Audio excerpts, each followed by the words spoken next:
Good morning to my clinical group. It's actually evening right now when I'm recording this for you. I will be doing training at Salinas Valley Memorial Hospital this week, Tuesday, Wednesday, and Thursday, so that I'm able to do clinicals there when we do the flip over in the next couple weeks. So what I wanted to do was give you an assignment to do, and then we can meet hopefully this evening. I'm done at 4:30. I might be done early. So I was thinking maybe 5 o'clock-ish, but that's kind of dinner time, so we could do it a little bit later. Maybe you can, on the Hangouts, put down times that work for you guys, or decide on a time anytime after 4:30 that works, to touch base for about an hour. And we're going to be going over the clinical portfolio tools, your evaluation, and your e-portfolios, as well as your clinical evaluations. So I will also be setting up individual Cranium Cafe appointments for you to review your tools and to also do your clinical evals. My other plan is, since I do have a lot of your paperwork, is my husband does have a scanner, so I'm hoping that he can scan it so that I can email it back to you with my comments on it. So that's my plan anyway. So what I would like to do is go ahead and share my screen with you to review the portfolio tools and kind of give you an idea of where you stand right now and where I think you need to be. So of course, I'm on the home page right now in NRN 42.1. And if we go down to the bottom, it shows the portfolio tools, starting, of course, with the comportment tool. So again, just make sure that you have it updated. I would say make a note for this week somewhere that it was on campus clinical, something like that. And then just remember that you have the rest of the rotation there. So I will go ahead and close that. The carrying tool. So the carrying tool 1, 2, and 3 should be completed prior to the switchover. A lot of you have turned in 1 and 2, which is great. I think a couple people turned in number 3 as well. What I wanted to point out is that you need to say, for example, that you are choosing, somebody did one on seeking cues. So you need to describe the client situation in this section, in the seeking cues section. That's the client situation, taking care of an 8-year-old, 8-year-old status post-appendectomy kind of type thing, and whatever you were looking for cues, like if they were in pain and how they were expressing that. And then for the nursing caring interventions, it needs to be what you actually did, that you looked at the patient, you did your pain assessment, they said it was a 0 out of 10, yet you looked at cues and they were grimacing and doing some other things, and so you realized that they really were in pain, so you found some other ways to get an accurate pain assessment, and then were able to medicate them for the pain. And then your evaluation would be, you went back in a half hour after medicating, and what was their pain scale? Were they able to discuss that with you? Try to use direct quotes as much as you can, because that's really helpful. And looking at knowing, being empathetic, striving to understand an event as it has meaning in the life of the other. So a lot of you are doing assessing thoroughly, which is good, but just make sure that you try to use direct quotes or explain the exact situation. So that's number 1.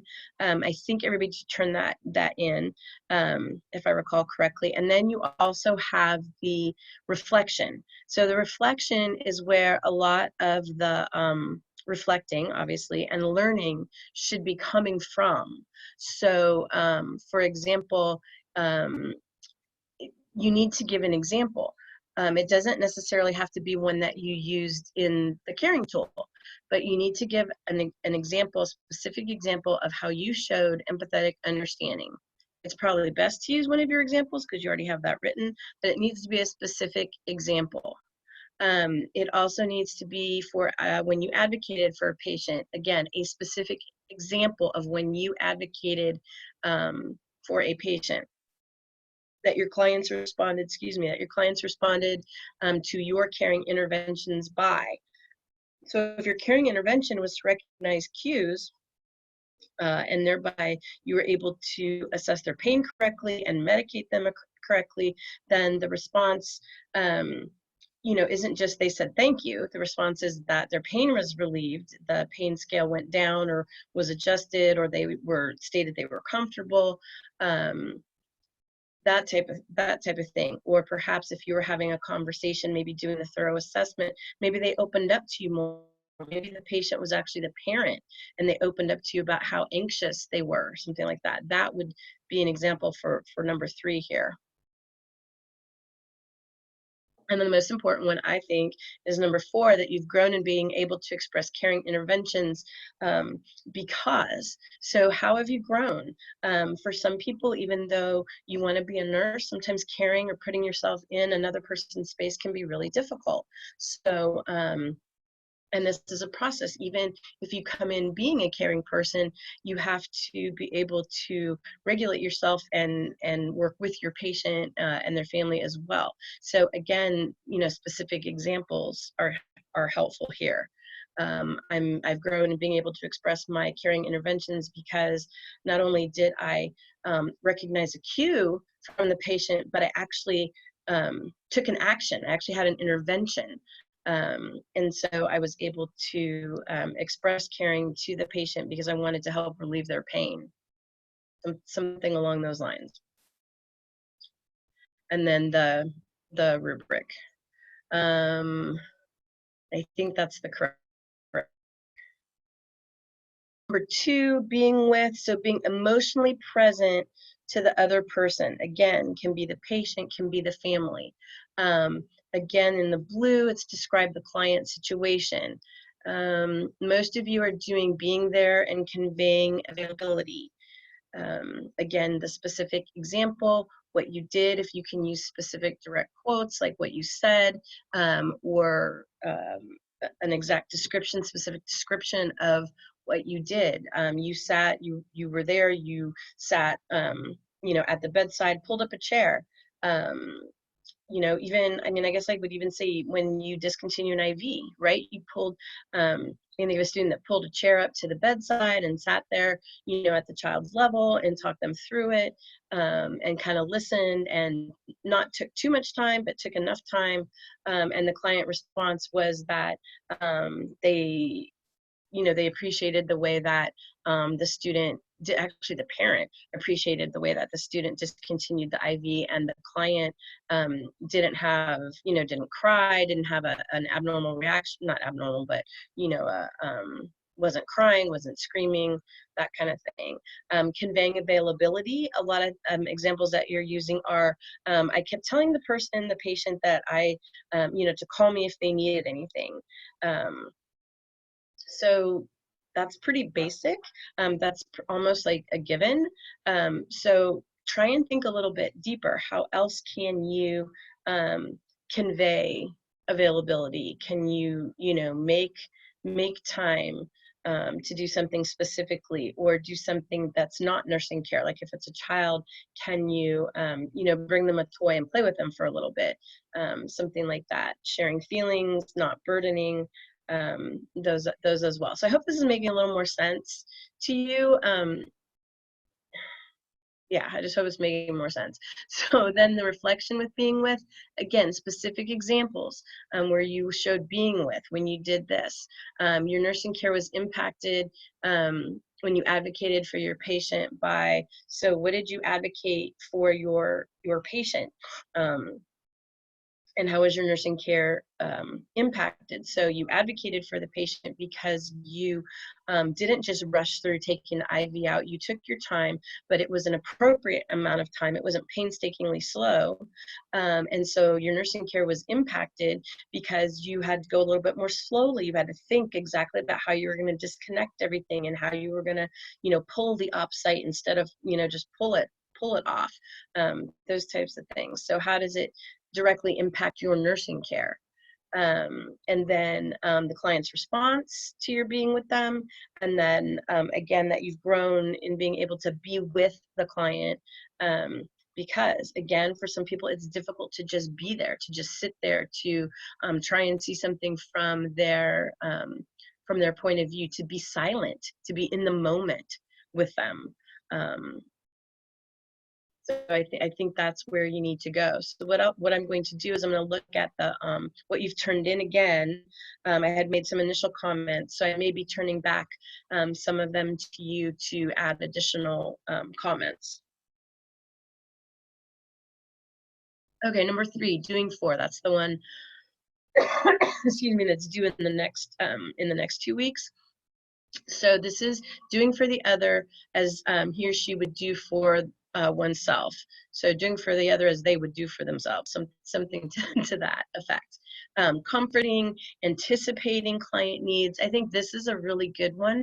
I think you're at a place as students where you really should be beginning to anticipate client needs, what they might need, performing competently and skillfully, and preserving dignity. So especially, with children, with any of your patients, pulling the curtain, closing the door, preserving their dignity. So again, direct a description of the specific situation, what you specifically did or said, and the client response to that.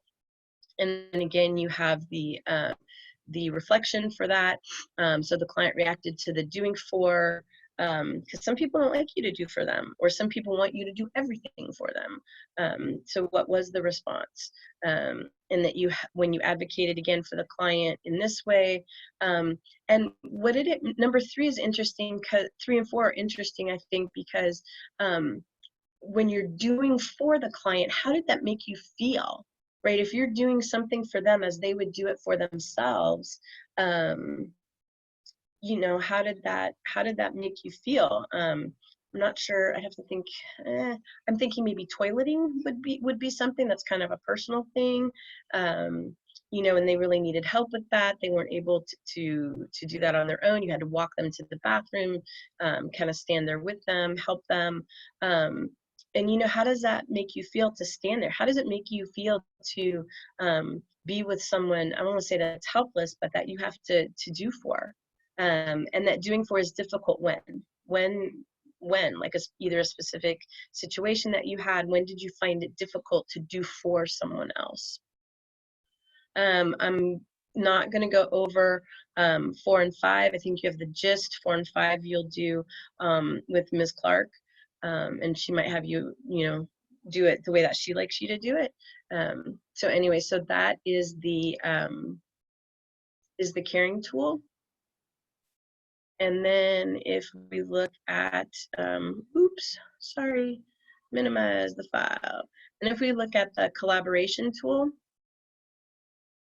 let's make that big. So this is discharge planning. That I told you, I know I told you, I'm not sure everybody heard, that you can use for this assignment, you can use the rounds with the physicians that we had. I've heard many of you have a discussion with the physician. You can use that as your SBAR. Describe changes to the plan of care. Were there any new goals set? Like, is there anything for discharge that they needed to do prior to the patient being discharged? So just do your best with that. It's just to get you thinking about collaborating with other people. And I think we're lucky at Natividad in that Dr. Carpenter is really good at doing that, and the medical student and the residents really include us in their discussions. So if it were me as the student, I would take one of those rounds and make it my my discharge planning care conference. Again, not all the questions may apply. That's okay. And then the reflection, just actually talking about the patient and planning for them. How does that impact the care? Is there anything that you or the nurse had to do differently after the conference, or you know, they decided to keep the child or discharge the child, and you thought it should be the opposite. So what did you have to do? What did you learn about coordination of care? I know they talked about at one of the rounds, they were talking about coastal kids and how that would need to be coordinated. They had referrals up to Stanford, those types of things. As a result of the activity, I need to learn more about. Again, talking about advocating.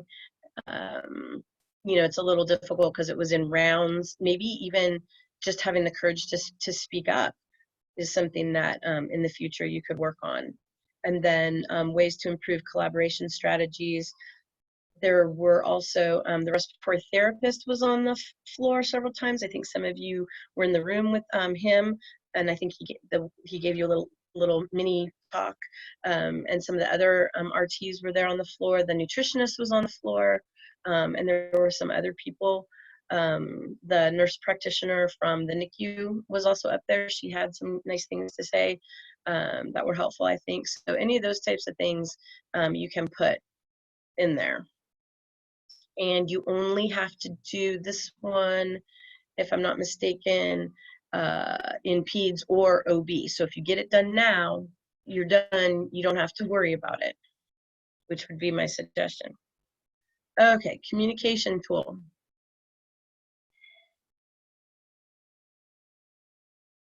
Let me make this big. It occurs to me you might say, as well as with your care plans, well, I only had one patient. I don't know what to do, or I don't have enough information. That's okay. You should still be able to put a plan of care together based on what you did for the patient. And if you need help with that, I certainly can help you. So now we're talking about the communication professional interaction tool. You're advocating for a client's rights and needs. Guess what? You talked about that in the caring tool, right? In those reflections. So it builds on each other. And I realized that I say entirely too much. So my apologies. I'll work on that at another point in time.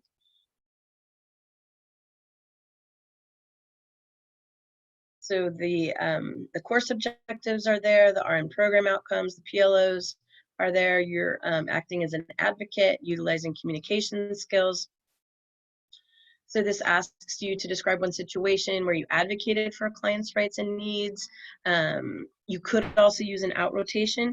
You can also use out rotation patients for your care plans. Explain the situation, if the situation was resolved or not, provide specific details. I can think of the one, what am I thinking of? The one, Chaley, where you we were asking about the timing of the medication. We thought it should be BID or Q12 hours, but they had it ordered BID, which was like 9 and 5, and they decided not to change it. So, I mean, I think that was resolved. I would have liked to have seen it Q12, but I get what they were saying. That might be an example. And then any professional communication methods you use. So did you use SBAR? I think many of you have used assertive communication. You know, how do you deal with that? And then talking about the reflection, professional communication tools work well for me. Certain ones do not work well for you. So think about that in context of the whole pediatric experience, because you're dealing with patients in different developmental stages, parents in different people that use different languages.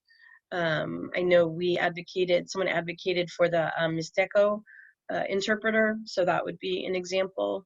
How you adapted communication style, and you wanted to advocate in the examples that you're giving of advocating. Why did you want to advocate for your patient in that situation? Because they needed pain medicine, because they needed something. That's a bit deeper. And in the future, you'll be better able to communicate and advocate because you've learned whatever it is that you've learned. Hopefully, you've learned that it's okay to ask questions and to advocate for your patient and to pursue that. And then there's the rubric for that. And then, I guess, yeah, and this one you do in this is one in OB, right? One in OB and Peds, right? So this is the first half is the OB, and then you guys use the Peds. It's the same thing. It just says Peds rotation, so you didn't have to print it out twice. So that's there. It's the same that you have there. Hopefully everybody's keeping up with me. If it seems redundant, I'm sorry, but I really would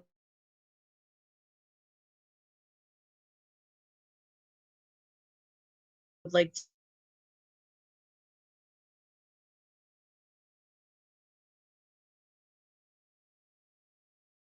to see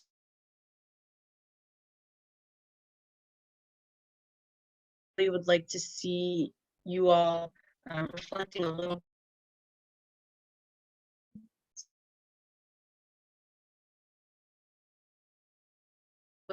that you've had if you're able to get out to an out rotation.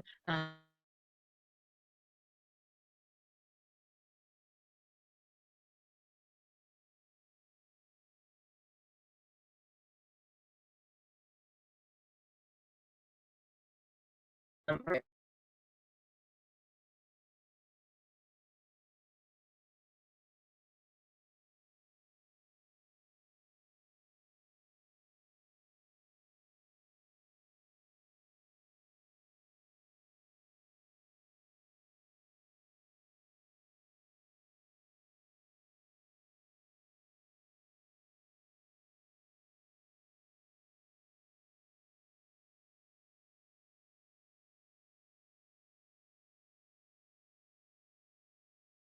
any inpatient say, oh gosh, yes, I really did do that. And the connection was interrupted. Okay, well, that works. Spotty internet, all reflecting a little bit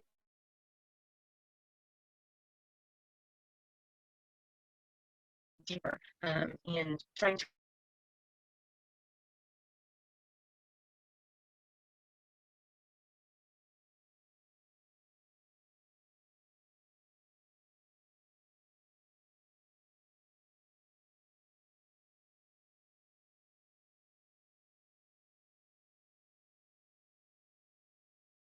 reflect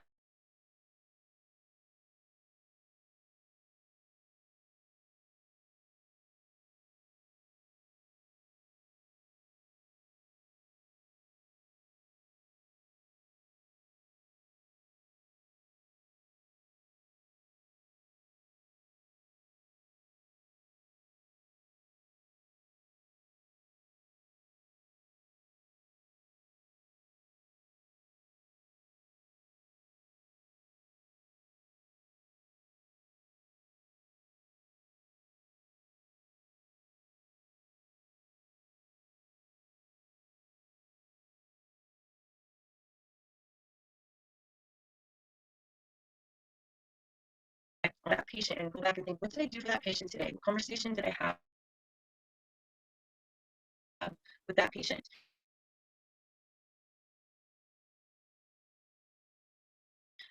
Because you can check these all off because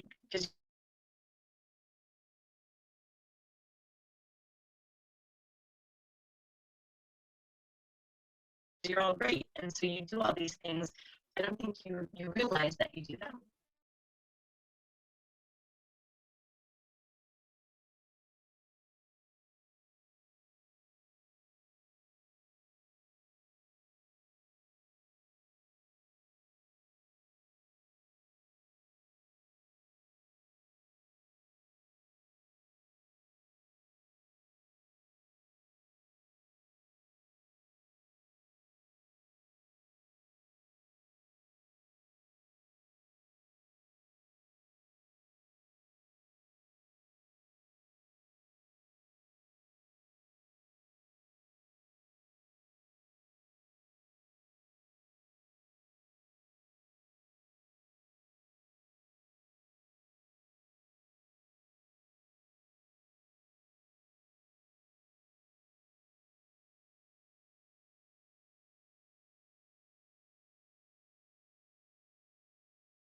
Let's see, we'll keep our fingers crossed.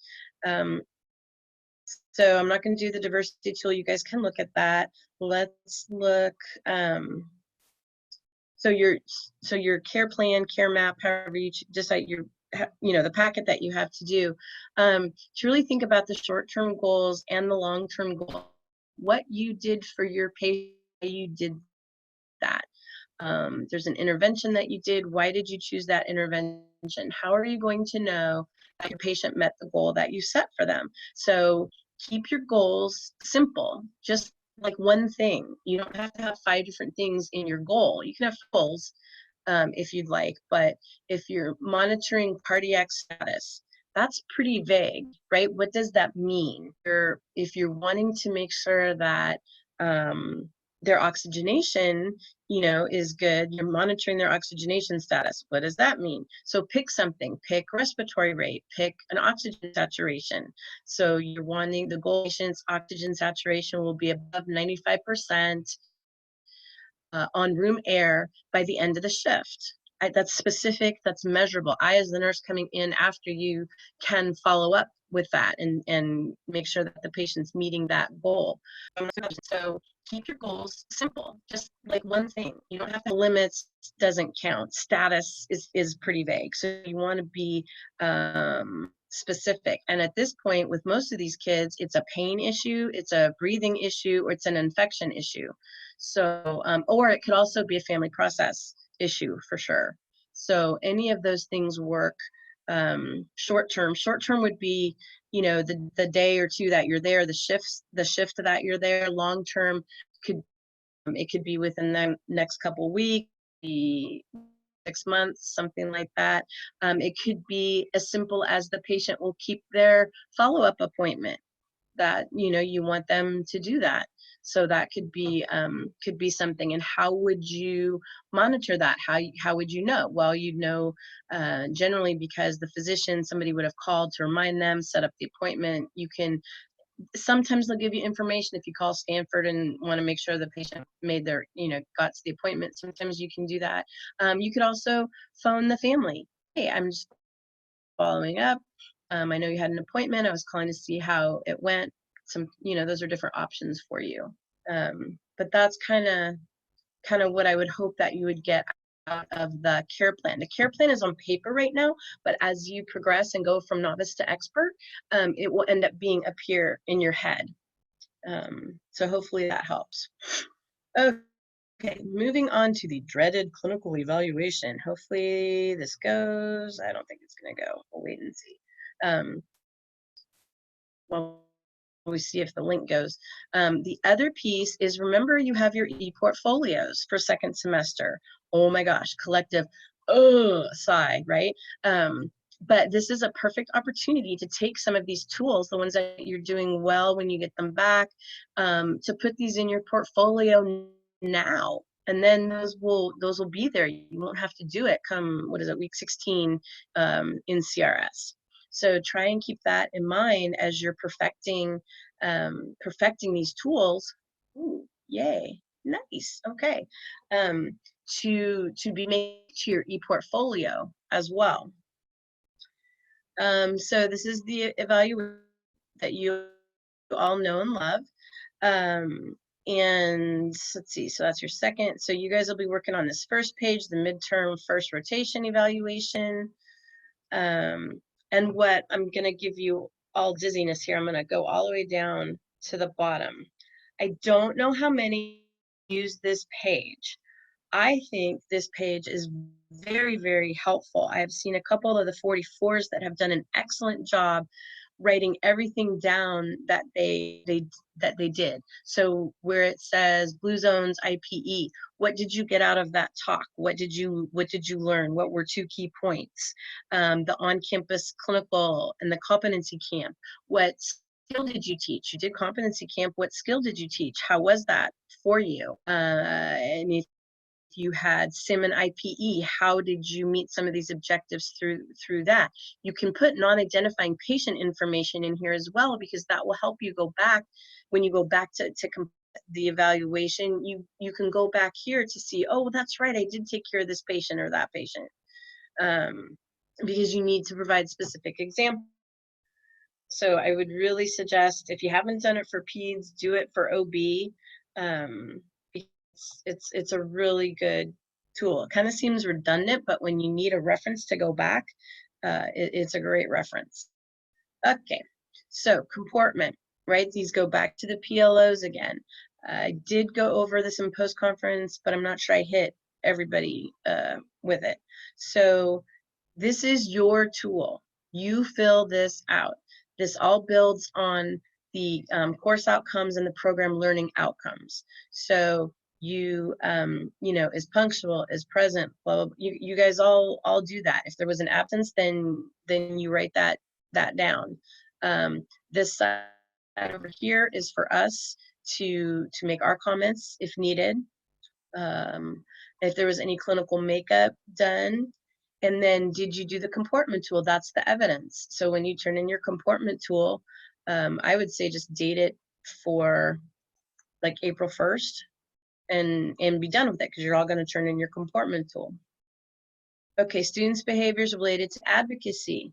Didn't we just do this? Yes, we did. We spoke up on our caring tool. We spoke up on our communication and professional interaction tool, which you're all going to turn in, which you can date. And once you've completed it, you will have described 2 situations, and you will have listed and described professional communication methods as you did in your reflection. And then that means you've also checked off those 2 boxes. So this tool meets that. So then if you go down to legal ethical behaviors, you may or may not have come into some of these, or you may. So if you had any client issues, then you're going to want to make note of that. Confidentiality, you know, this act, truthfulness and humility. So if you made a mistake, then, you know, own up to it. Or if somebody, you know, if somebody gave you feedback and you took it humbly and took it to heart and changed your behavior, that's perfect. So you guys advocated, I'm not sure necessarily in a legal ethical situation, but you can probably think of something that's at least ethical, if not legal. So by completing the communication and professional interaction tool, it checks that box. By doing your client care plan and concept map, it checks, you know, that you were practicing under the ANA, A1, APA, American Academy of Pediatrics, those standards. You may or may not have had examples, but if you do, that's where you put them. Leadership management. So offer and seek assistance from peers and health. You guys all did that. Time management, organizational skills to meet clients' needs during the clinical day. So I think many of you showed growth in this area. So that's something that you would put in your required student reflection on professional growth related to comportment. Is that, you know, when I first started to do this, it was, you know, it was very difficult. I did a couple things that helped. After I was student liaison, then that really helped me to become more organized, something like that. Delegated selected tasks as available. Again, there may or may not have been somebody. I do think as student liaison, you may have delegated. So you certainly could use that as an example. Assuming the role of the leader, that is your student liaison. You know, you could add something from your student liaison reflection in the comments here. So hopefully you're understanding that these are not just check boxes. There need to be comments. You could do them in these spaces here. It's probably better to do them in the big space that's given there for you. So then competence is in the care, doing the skills, and you want clinical judgment. So again, you've done the concept map, the care map. It shows your flow of ideas, your clinical reasoning. It reflects the priority needs, right? Because then, excuse me, we're going to look at prioritizing the needs of the client in your interventions. And you probably did interventions, and then after you did them, went back and said, oh, maybe I should have done this first or that first. So those are great examples. Problems selected represent priorities of care for that day. So you did the most critical interventions first. Most of you, I think all of you actually did that, because for most of you it was respiratory or pain, and those would be the priority interventions. So again, this is of your care plan. Feel free to check all of them, some of them, however you want to do that. I think between Peds and OB, you will have done that because you're being asked to do a systematic client assessment. You're going to refine your skills based on the population. You're looking at the different nursing diagnoses, client problems. You're looking at subjective, objective. You put together a plan of care. You're going to implement it and then evaluate it. So I think all those things are, hopefully I've been able to express that to you, that that's what you're actually, even though you may not realize it. And then the demonstration of care planning. Again, this goes back to your client care concept map, which if you do that, then, you know, you check the boxes. And so this is required by clinical instructor. So that means that I can have my packet, and then when you go to Ms. Clark, if she has different things that she wants you to do, she can have that as well. Safe client care actions, you know, what did you do? Did you investigate data trends? If you had, did you report urgent client changes in client behavior, needs, all that to your clinical instructor or team member? Some of you had big light bulb moments on those two things.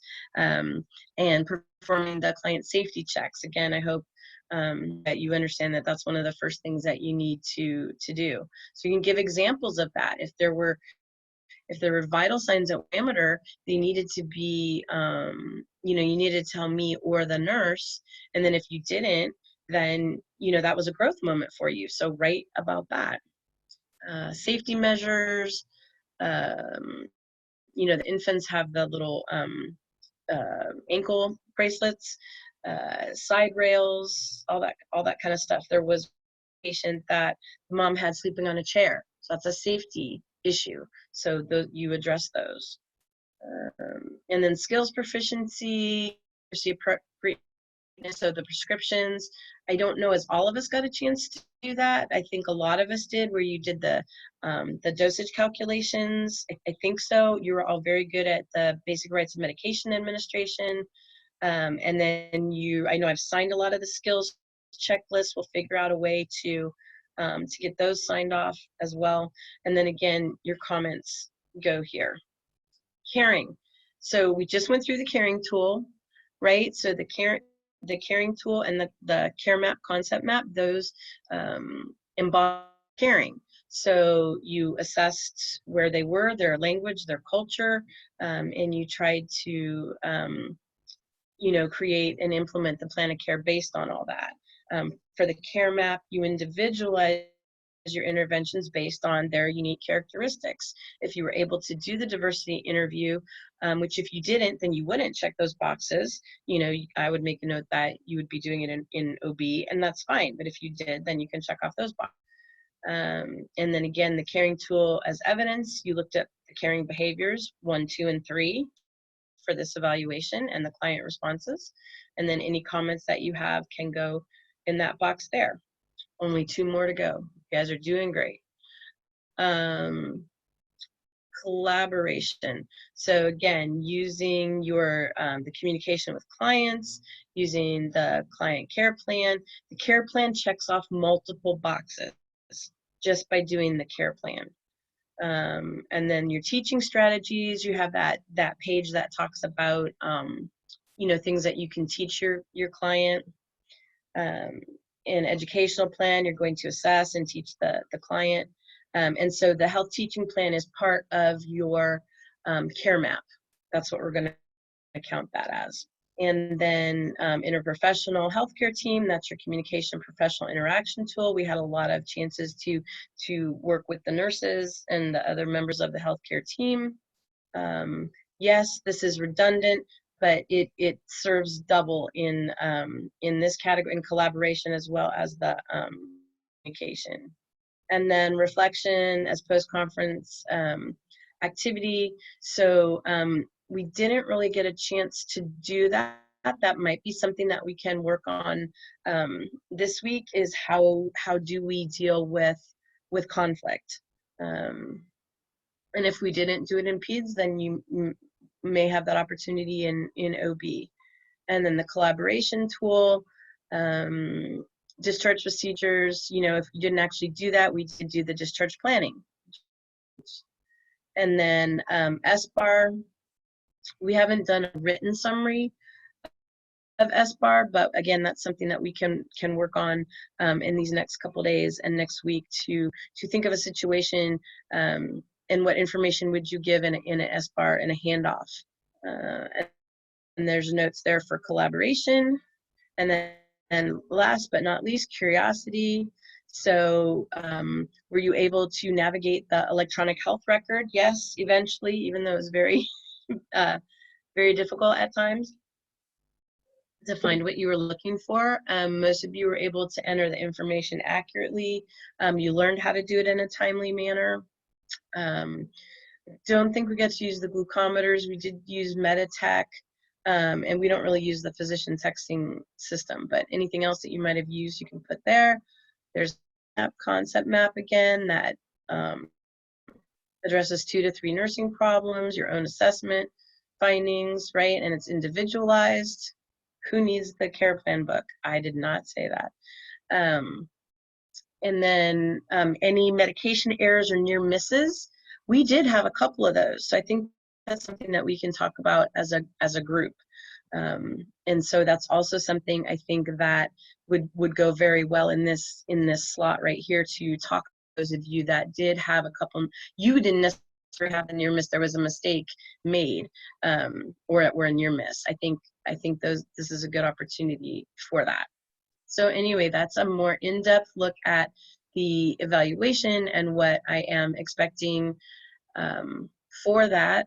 We talked about making sure that it goes in, or the tools, start working on the ePortfolio now. And then I am lost. Okay, let's do this. Come back.